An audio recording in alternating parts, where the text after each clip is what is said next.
வணக்கம். கோவை நீலகிரி செய்திகளுக்காக செய்திகள் வாசிப்பது சரவணன். ராசா மிகப்பெரிய பிரிவினைவாதி. ராசா மீது மக்கள் கடும் வெறுப்பில் உள்ளனர். நீலகிரி நாடாளுமன்ற தொகுதியில் 4 லட்சம் வாக்குகள் வித்தியாசத்தில் பாஜக வெற்றி பெறுவது உறுதி. எல் முருகன் பேட்டி. நீலகிரி மாவட்டத்தில் பசுந்தேயிலைக்கு உரிய விலை கிடைக்க நடவடிக்கை எடுக்கப்படும் என்று கூடலூர் சட்டமன்ற தொகுதியில் தேர்தல் பிரச்சாரத்திற்கு வருகை தந்த நீலகிரி நாடாளுமன்ற தொகுதி பாஜக வேட்பாளர் எல் முருகன் உதகையில் பேட்டி.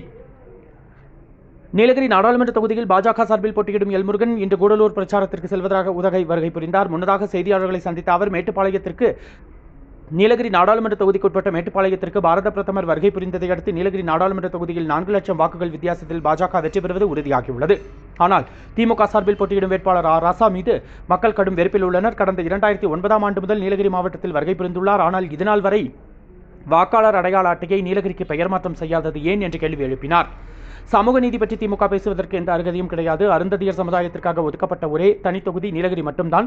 திமுக சார்பில் போட்டி போடக்கூடிய ராசா அந்த சமூகத்தை சேர்ந்தவர் அல்ல. அதனால் சமூக நீதியை பற்றி பேசுவதற்கு எந்த ஒரு ஸ்டாலினுக்கும் எவ்வித அருகதையும் கிடையாது.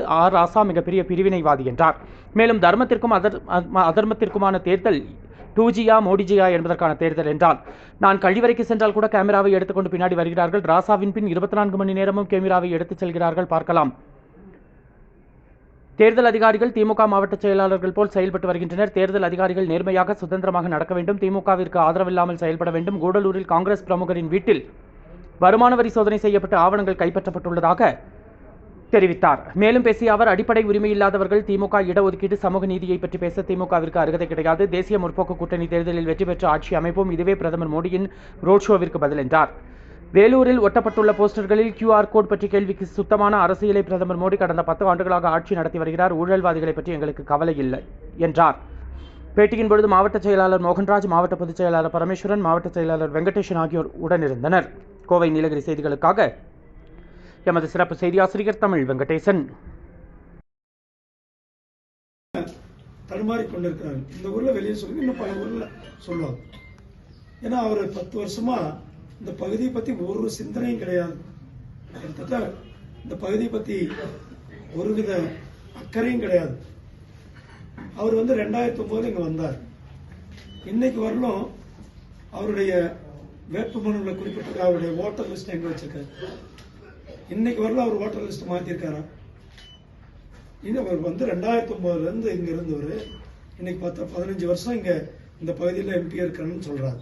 அப்ப இந்த பகுதி மக்கள் மேல நம்பிக்கை இல்லை, இந்த பகுதி மேல மக்களுக்கு மேல அக்கறை இல்லை, இந்த பகுதி மக்கள் மேல அவர்கள்னாலதான் 15 வருடமா தன்னுடைய வாக்காளர் லிஸ்ட்ல கூட பேரை மாத்தாம இங்க உள்ள சேர்த்தாம வச்சிருக்கிறார்.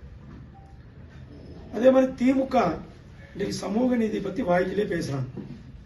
திமுக வாய்க்கிலே பேசுறதுக்கு சமூக நீதி பத்தி பேசுறதுக்கு எந்த அருகதையுமே கிடையாது. அருந்ததியர் மக்களுக்காக இருக்கின்ற ஒரே ஒரு தொகுதி ரிசர்வ் தொகுதியில அது நீலகிரி தொகுதி தான். அந்த மக்களுக்கு கொடுக்க வேண்டிய அந்த ஒரு தொகுதியில் கூட திமுக தன்னுடைய வேட்பாளர்